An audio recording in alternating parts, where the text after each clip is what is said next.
Good morning, class. On previous turn, we had studied about what is seed, what is fruit, what is grain, and we had also seen the types of seed, that is dicot, monocot, and the endospermic and non-endospermic, right? So today we are going to see structure of seed. Seed का structure क्या होता है, ये seed कैसे होता है, कैसे बना होता है, आज हम इसके बारे में पढ़ेंगे.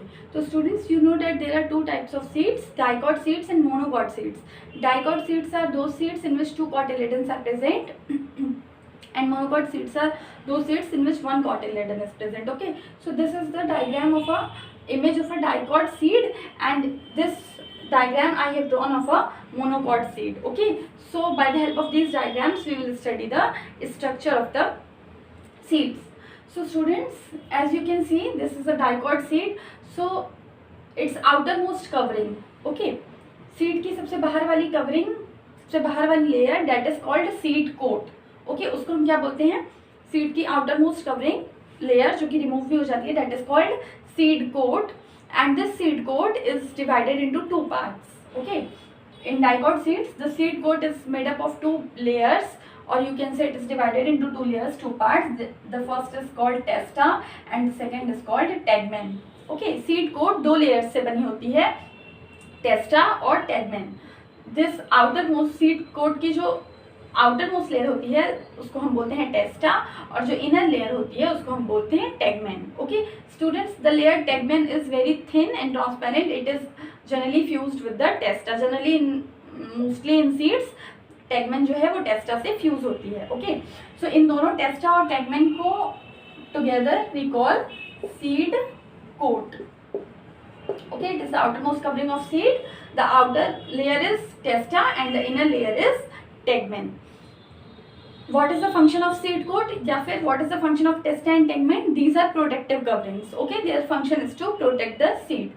Okay, अब जैसे ही हम seed coat के अंदर आते हैं students, then we find the 2 cotyledons. Okay, हमें 2 cotyledons दिखते हैं.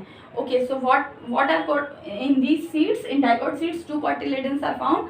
And what are the cotyledons? Cotyledons store food. Okay, cotyledons store food in them to provide the embryo. ठीक है, एम्ब्रियो की ग्रोथ के लिए cotyledons में फूड स्टोर होता है.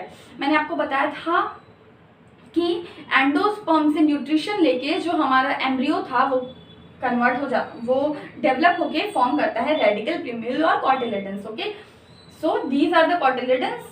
ये हमारे सीड का पार्ट है, एम्ब्रियो का पार्ट है, and these cotyledons store food. ये फूड प्रोवाइड करते हैं इस एम्ब्रियो को. ये आप देख सकते हैं बीच में एम्ब्रियो, इस एम्ब्रियो को फूड प्रोवाइड करते हैं ये कॉटिलेडन्स, और तब ये एम्ब्रियो ग्रो करके पूरा प्लांट बनाता है. ओके, तो इनमें स्टोर्ड रहता है फूड कॉटिलेडन्स में.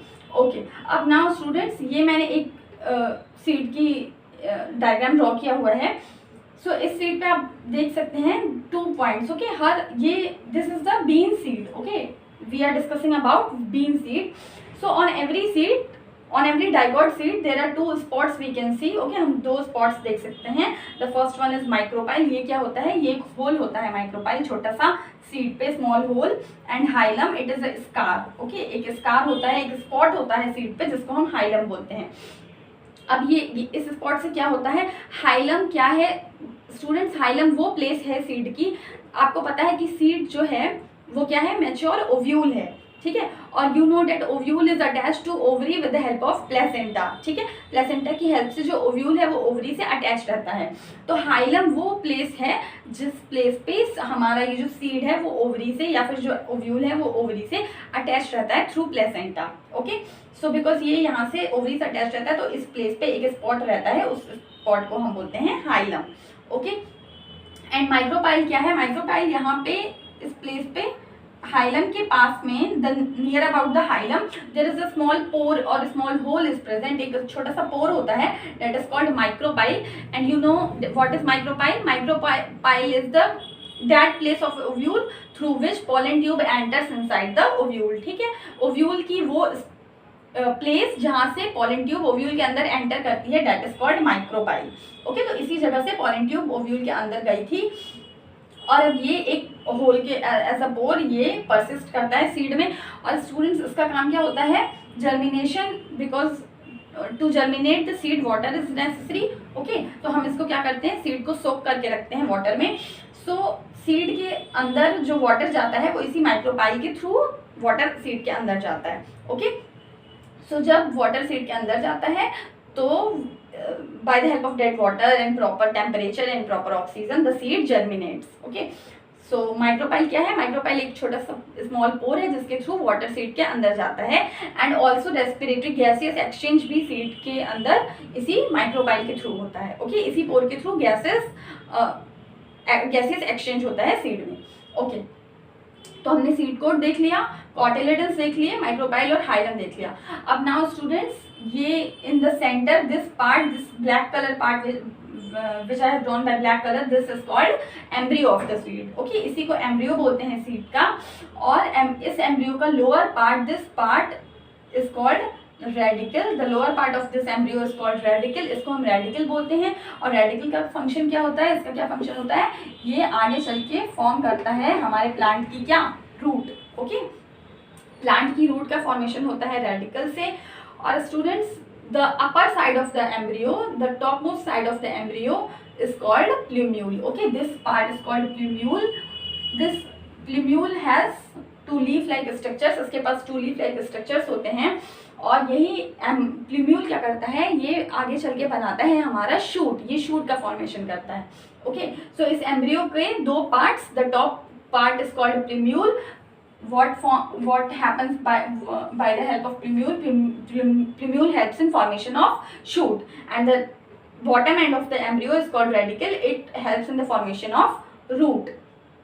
Okay, अब plumule, ये जो हमारा एम्ब्रियो है स्टूडेंट्स, ये एक पॉइंट पे कॉटिलेडन से अटैच रहता है। यू कैन सी कि इस पॉइंट पे ये जो हमारा एम्ब्रियो है ये कॉटिलेडन से अटैच्ड है।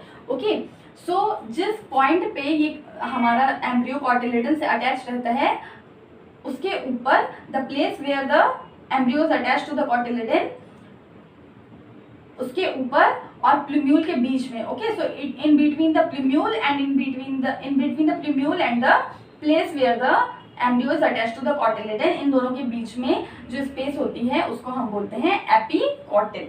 ठीक है, प्लूम्यूल और जिस जगह से हमारा एम्ब्रियो कॉटिलेडन से अटैच है उसके बीच की प्लेस को हम बोलते हैं एपीकॉटिल।